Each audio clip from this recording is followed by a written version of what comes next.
So, today I want to talk about academic journals. Academia has a huge problem with who controls and has access to information and research that's published in academic journals. And I want to cover this from four different perspectives. First, I want to discuss the financial situation, namely, who is funding the research, who is making the research, and who is profiting off of the research. Then I want to talk about why I believe it is beneficial in a free society for open access to these journals to be available to everyone, essentially, why it should be free and available. Then I want to talk about and look at an actual example of trying to obtain an article that is behind a paywall and the level of elitism and institutional barriers that one is often met with.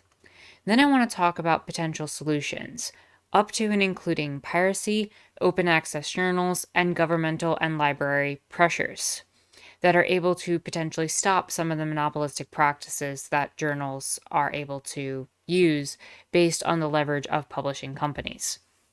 So, with that said, let's take a look at some of the financial issues that go on within this process. So, within this framework, there are a lot of scientific journals that are controlled not by the people who actually do the research, but by publishing companies. One of the worst offenders in all of this is a publishing company named Elsevier, who handles scientific publishing. And Elsevier makes approximately £724 million on just a $2 billion pound revenue. That's 724 million pounds of profit off of 2 billion pounds in revenue. And it's a 36% margin, which as of 2017 was 36% higher than that of Apple, Google, or Amazon in the same year. So this publishing company makes a ton of money. So what's the problem here? Well, the problem is, I think, best expressed in the quote from the article. I think it does a much better job than ever I could ever hope to just explain regularly, but I'll, explain it more after. The way to make money from a scientific article looks very similar to other situations, except that scientific publishers manage to duck most of the actual costs. Scientists create work under their own direction, funded largely by governments, and give it to publishers for free. The publishers pay scientific editors who judge whether the work is worth publishing and check its grammar. But the bulk of editorial burden, checking the scientific viability and evaluating the experiments, a process known as peer review, is done by working scientists on a volunteer basis. The publishers then sell the product back to government-funded institutions and university libraries to be read by the scientists who, in a collective sense, created the product in the first place.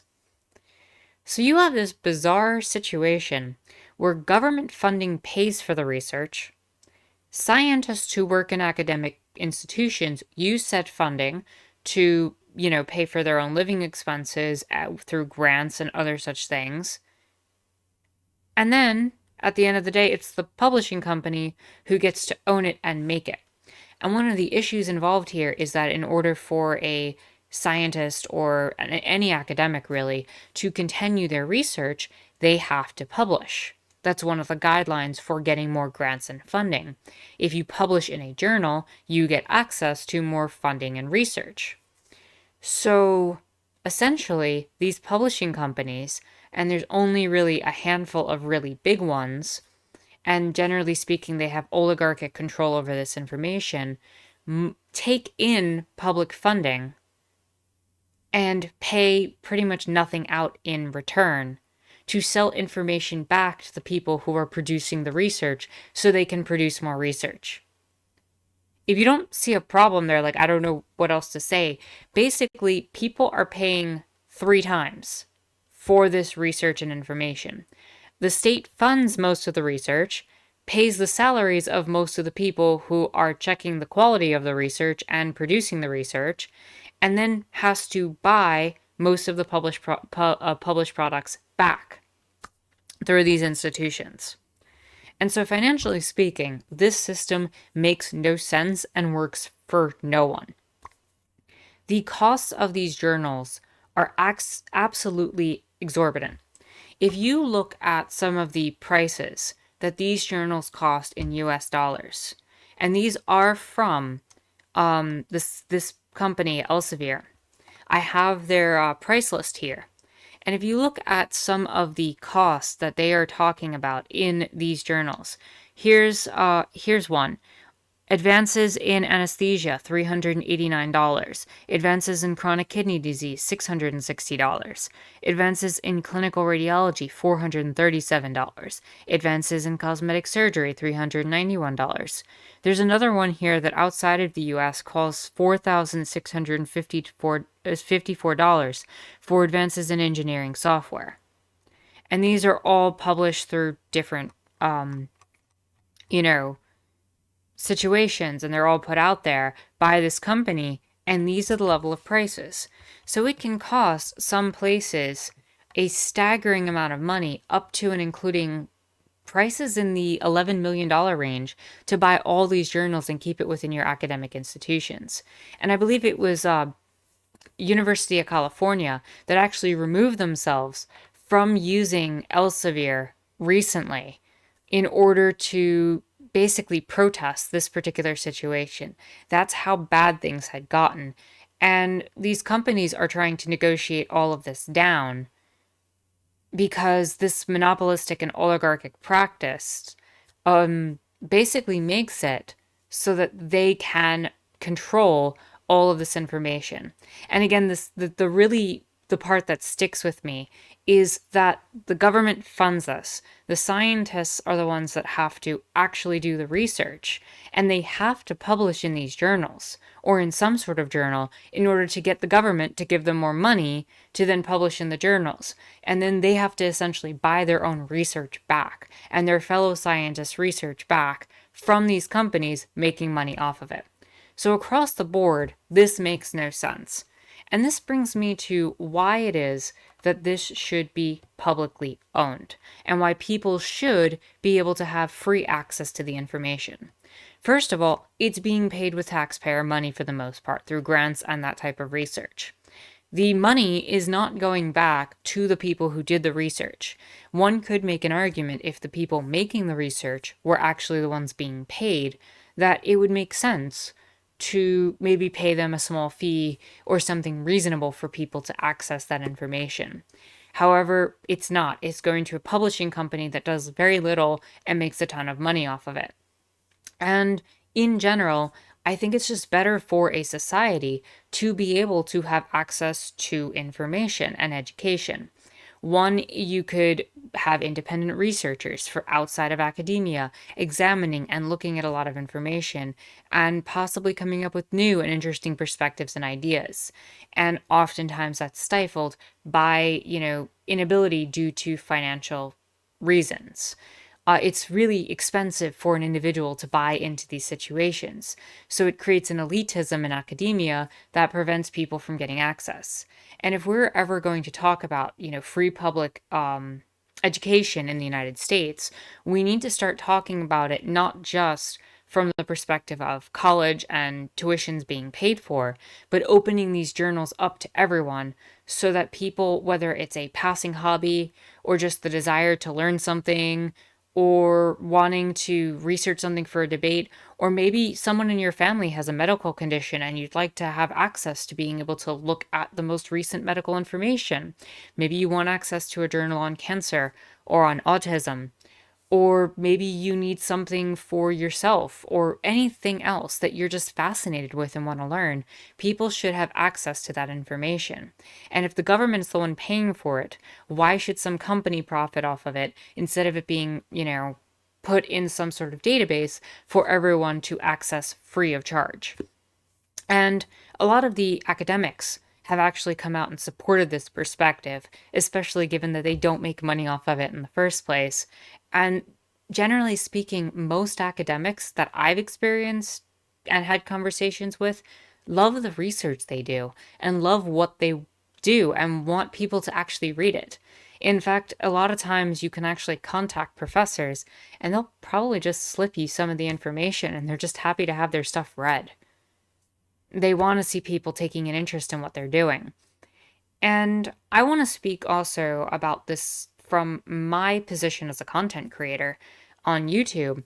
There have been moments when I've tried to look up medical stuff that are tied to the pandemic, that are tied to medical transition, that are tied to a lot of different aspects of the videos I've made, including historical analysis or other things, that makes it so that I have had a harder time producing my content and have had to rely on secondary sources and perspectives of news or other information institutions that did have access to these journals in order to produce my content. And I think it would have been better had I been able to access the primary sources.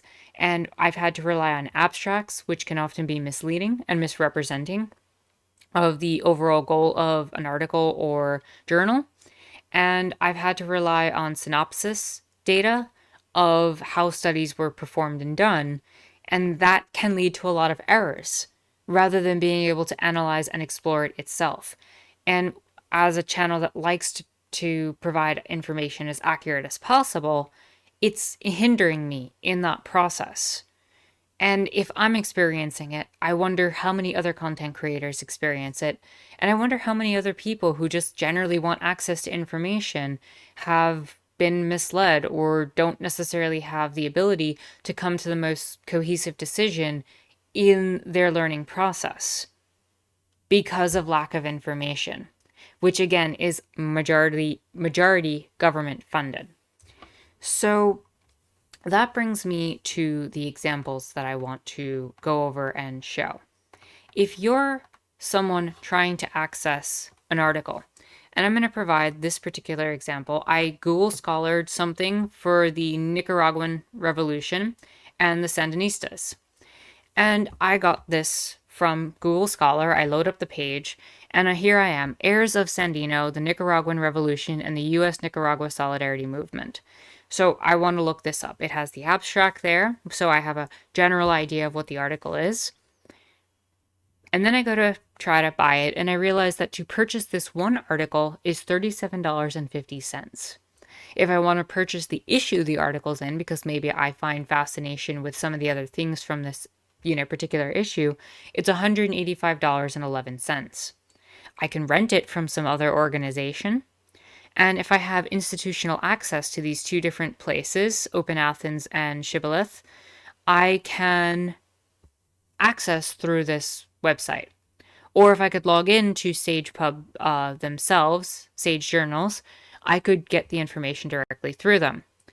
But I don't have any of that. So I'd have to go through the financial situation. But I also don't have any information on the article without really, looking at it, right? I don't know if this is going to be useful for me.